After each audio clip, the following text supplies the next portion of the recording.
So I was trying to explain Whitehead's way of integrating the experience of physical reality of cause and effect with our mental experience in a way that avoids this dualism between mind and matter that leads us to this dilemma of whether we have free will, which it certainly seems like we do, whereas on the other hand, our scientific knowledge tells us that we don't. Whitehead avoids this by seeing the effect of the physical causes as feeling, as a effect, AFFECT. And so we have access experientially to the physical world, to the past. And Whitehead's ontology and metaphysics, it's process oriented, whereas Descartes, Newton's, all of classical physics is substance oriented. Um, Quantum physics is process oriented, and the reason we've had such trouble trying to interpret it philosophically is because we've been trying to do so in terms of the old substance oriented philosophies. And those substance based categories, that's built into our very language, the subject predicate structure of language, sees, it breaks reality down into an inert substance with certain qualities attached to it, you know, and based on that grammatical structure, we hoodwink ourselves into thinking that reality must be structured in that way, but it's not. Mind and matter, substance and form, are not separate in the natural world. Uh, and until we fully grasp this and bring it into our philosophical conceptualizations of nature, we will continue to be baffled by quantum physics. But what Whitehead tries to do is say that, look, mind is not separate from matter. We know the world around us. We can do science because we directly feel the causal influence of the past in our experience. But we're not determined by it because matter is creative, and this is evidenced by the whole history of our cosmos. There are all these emergent events which occur along the way. Hydrogen somehow coalesces out of this quantum cloud at the initial instance after the Big Bang, and then hydrogen condenses into stars which ignite, and after a couple billion years explode in the supernova, and produce heavier elements, and then solar systems are able to form. Ours formed, and I'm sure many others formed, in just the right way, such that life became possible on particular planets, where larger molecules could form, and molecules could somehow organize themselves into living societies, living molecular societies, which became their own larger emergent molecules. So, at each step, you've got the emergence of hydrogen, the first atoms, the prototype for all elements, and then the emergence of stars, and then the emergence of planets with life, with single cells, and then the emergence of multicellular organisms, then the emergence of nervous systems, then the emergence of a particular species of multicellular organism with a nervous system which speaks a language and harnesses fire, produces all these technologies.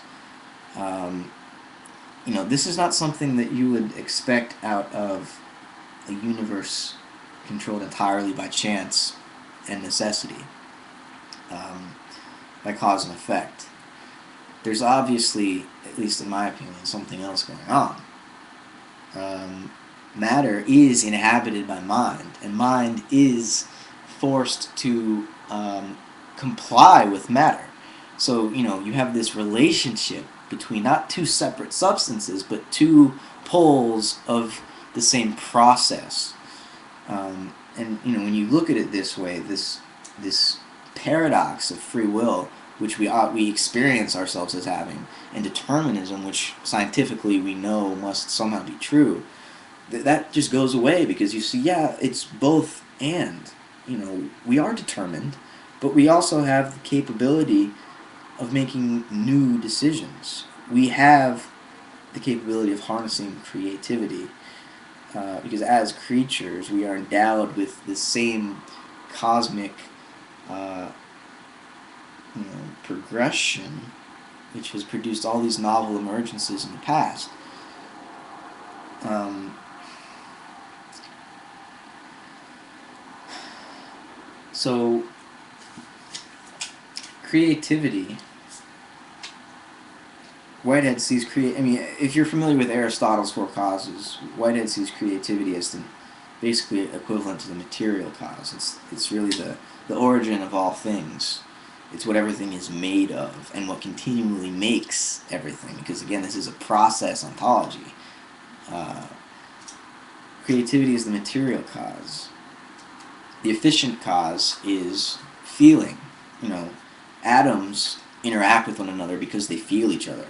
As far as Whitehead is concerned, and I take this idea seriously, or this reframing of a lot of the problems of Western philosophy. I take it very seriously because it solves so many problems, and it sounds strange at first, to attribute feeling to atoms, but when you really face down the hard problem of consciousness, for example, you realize that somewhere along the line we've made an error, an assumption which we didn't realize would lead us into trouble, but once we've worked out the various deductions and the necessary implications, we find that we run into a dead end.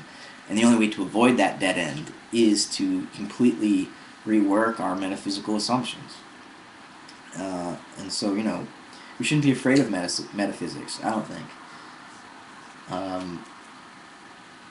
And, a lot of scientists are, mechanistic or neo-Darwinian biologists are frightened by this reworking of metaphysics, of materialism, which is a form of metaphysics. I think an incoherent metaphysics. A lot of biologists are afraid of Whitehead's reworking because it forces us to attribute purposes beyond just the desire to reproduce to organisms. And I guess biologists don't like this because it seems to open the door to some kind of a creator or an architect or a designer of living organisms. And I can see why they might be worried about that, but I would, and Whitehead would reject intelligent design as quickly as anybody, because it still views the universe as a machine created by an external supernatural agent or architect. Whitehead's metaphysics are trying to say that no, each individual creature is a recapitulation of the primordial creativity of God. Whitehead does talk about God, but it's a God unlike Newton's God, a God unlike Augustine's God. It's a very new God, a very old God in a way too. I mean, Whitehead is famous for saying that philosophy is the footnote. Western philosophy is basically the footnotes to Plato, and a lot of Whitehead is drawn from Plato. But Whitehead does talk about God, but it's a God that really plays, in a sense, a hands-off role in the unfolding of nature, but in another sense, God provides that original creativity that each individual organism harnesses for itself. So an individual organism has its own purposes and its own impetus towards forming itself. Organisms are self-creating. They have autonomy. So there's no designer which shapes each species and creates it from scratch. Evolution is true. Darwin's not wrong. It's just that his picture was incomplete because his understanding of the physical world of nature was based on what is today an outdated Newtonian physics.